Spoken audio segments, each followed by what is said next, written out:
It is a Friday, and look who's here. It's Robert and Dawn, or Dawn and Robert, depending on how you look at it, from the Secret Wine Society, located in historic.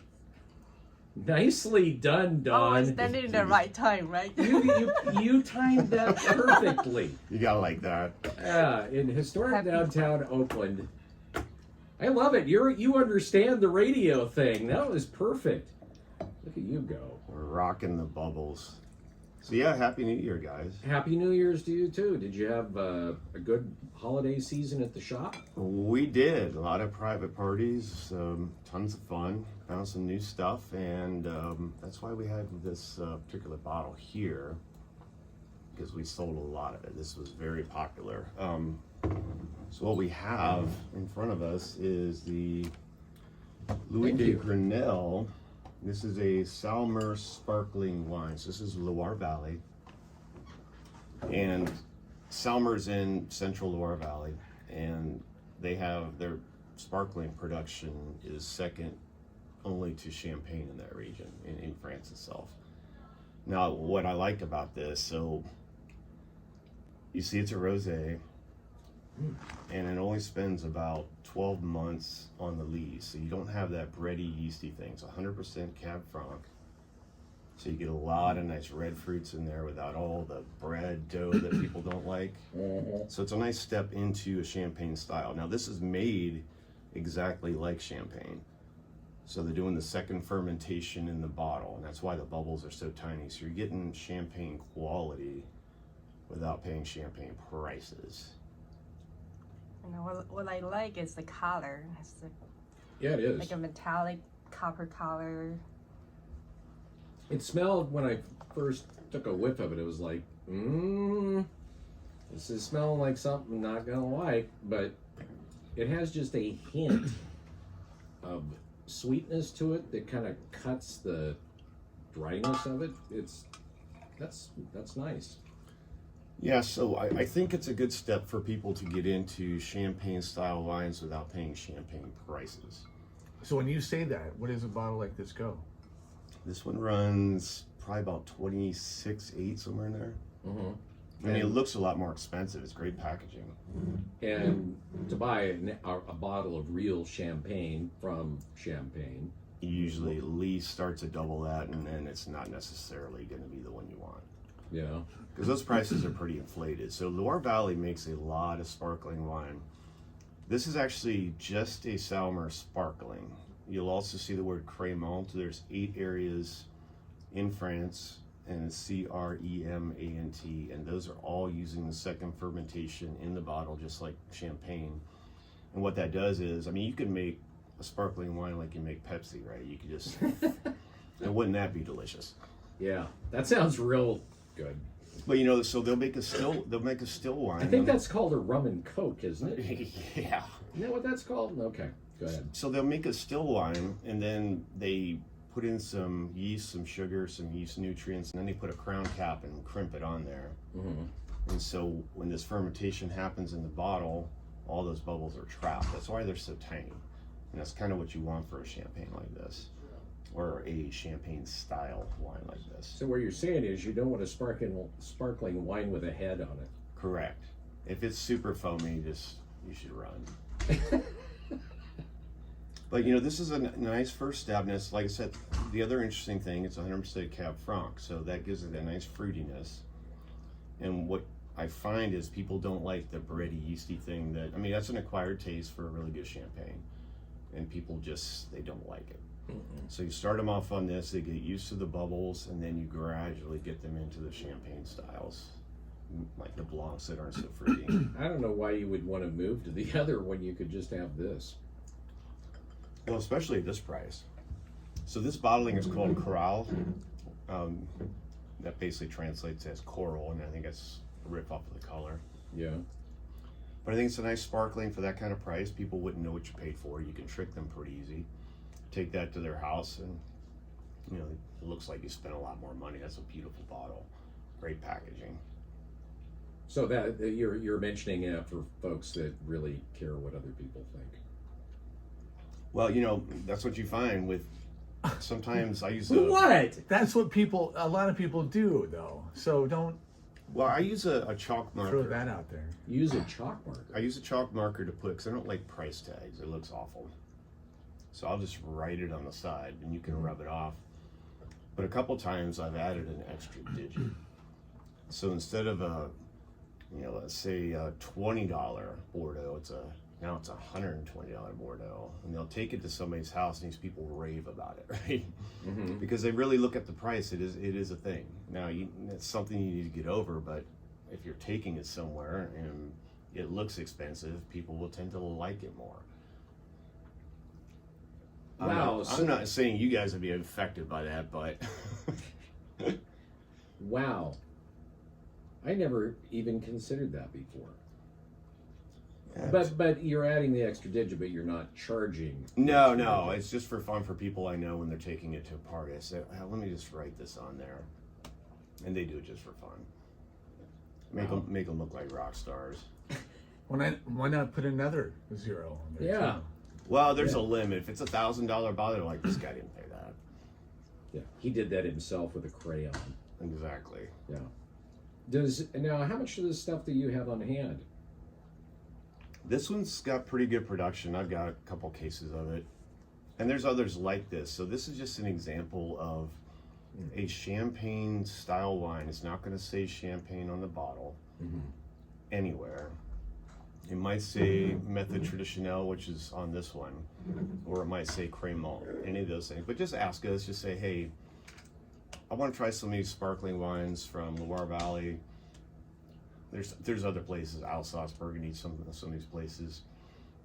We'll steer you in the right direction, and you can try these, acquire the taste before you pony up for champagne, which you might not really like. Off the Christenel inbox, somebody asked, can you buy it by the case?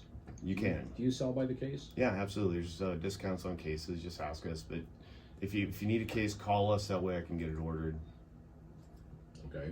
By the way, if you have questions for Robert, either or Don, dealing with what he's bringing in today, or other questions about the Secret Wine Society, which is in Oakland. That's Oakland, Oregon, by the way. 1120kpnw@gmail.com. I can see this is like a gateway sparkling wine.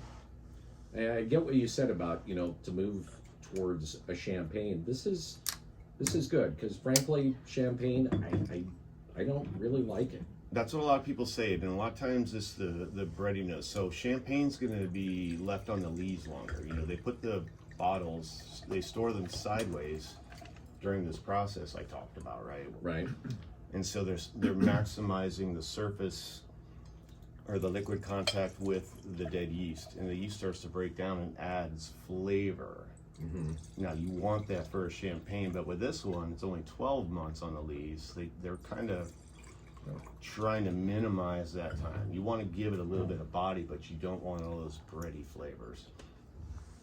All right, so the next one Looks like bottled water. Man, that is almost, you hold that up to the light, there's a little bit of a yellowish kind of a golden thing, but that's almost like clear.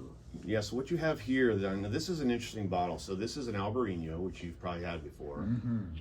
But this one is Spanish, and it's from Galicia, so that's northwest.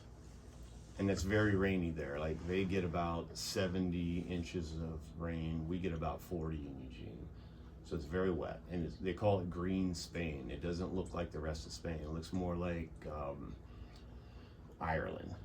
So no leprechauns involved in the production of this wine. Well, thank goodness. But Because those leprechauns, they're just filthy. well, they might steal your stuff. But the interesting thing about this, so there's 5 subregions in Rias Baixas.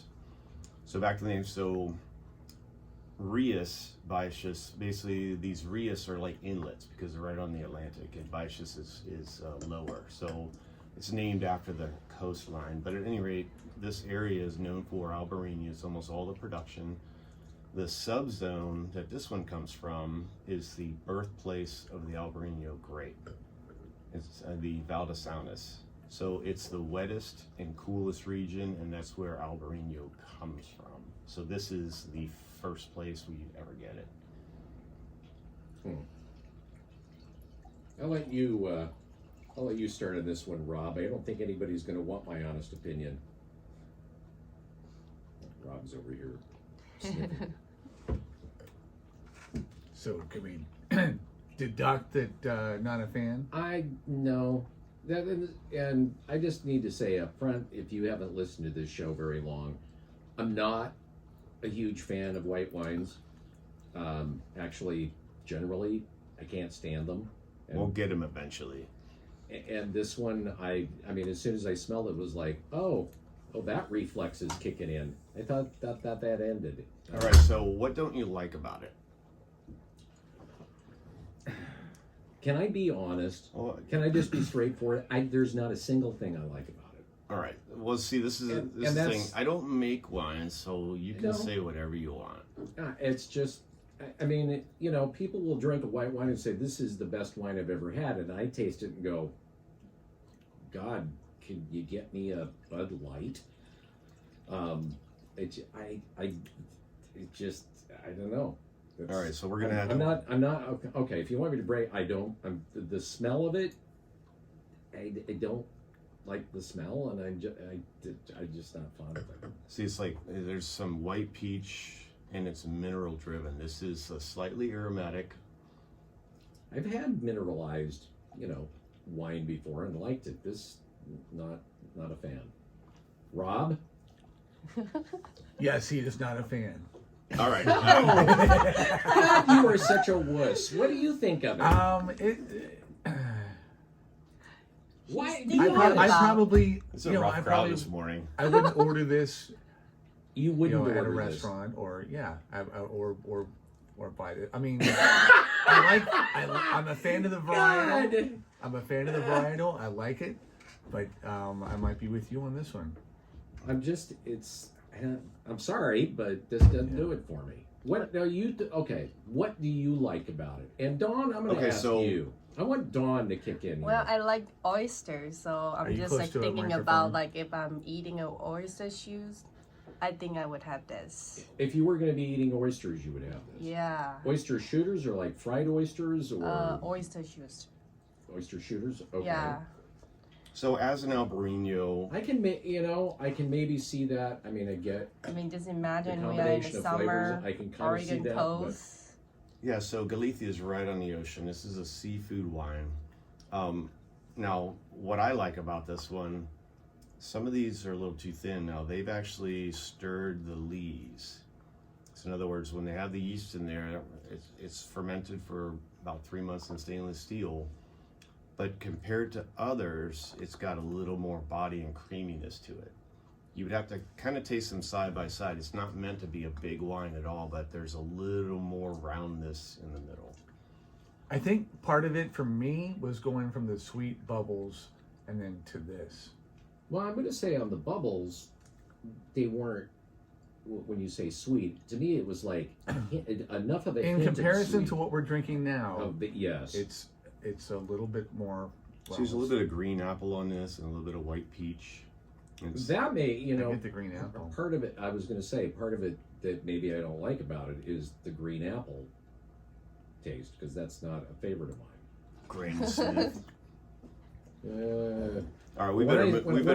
When I say green apple, when I say green apple, I mean not ripe apple. I mean, I get what you're saying about it. Let's take the our next break. one. Yeah, that's kind of where it's at. That's It's kind of got that green apple-y thing going on. Secret Wine Society in studio. We'll be back 8:43. Have you ever had a